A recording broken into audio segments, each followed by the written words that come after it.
President, I rise to speak on the urgent need for a COVID Royal Commission.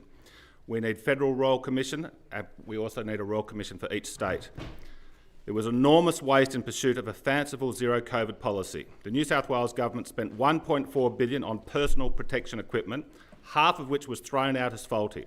Much of that waste was spent on masks. If individuals wanted a mask, they should have paid the $2 themselves, but the New York Times now admits masks have zero impact in preventing COVID spread. The New South Wales government spent $613 million on quarantining travellers. Quarantining was not just inhumane and a betrayal of our ancient liberties, it did nothing but mildly delay the spread of COVID. Only fools could not see that in advance.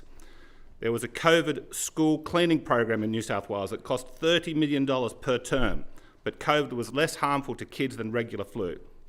This state spent $2 billion on rapid antigen tests, 18 for every citizen. Most expired unused. $13 billion was put aside to stop the spread of Delta, $13 billion wasted. In January 2022, the opposition leader, Anthony Albanese, was asked whether he supported the COVID Royal Commission. He replied, "It's beyond doubt we will need an assessment. When we get towards the end of the pandemic, then you'd give consideration to that, whether that would be a Royal Commission or some other form of inquiry. It will need to happen." In April 2022, an ALP-chaired Senate committee called for a COVID Royal Commission. The soon-to-be Prime Minister said, "I cannot envisage a situation in which whoever wins, the government wouldn't want to examine the once-in-a-century pandemic and the response. We have to examine it to learn the lessons." Well said, Prime Minister. Soon after the election, the Prime Minister told a press conference, "I've said consistently that once we are through the pandemic, it would be inconceivable that you would not have a proper examination of the handling of the pandemic."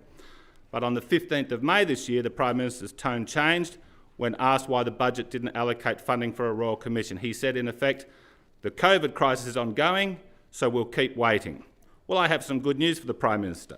Even the fearmongers at the World Health Organisation have declared the pandemic is over. There has never been a more compelling case for Royal Commissions, but the major parties are engaging in a joint venture cover-up of their reckless and illiberal governance during the COVID hysteria. We cannot sweep under the carpet the trashing of our civil liberties and enormous fiscal waste. We need accountability. We need a New South Wales Royal Commission.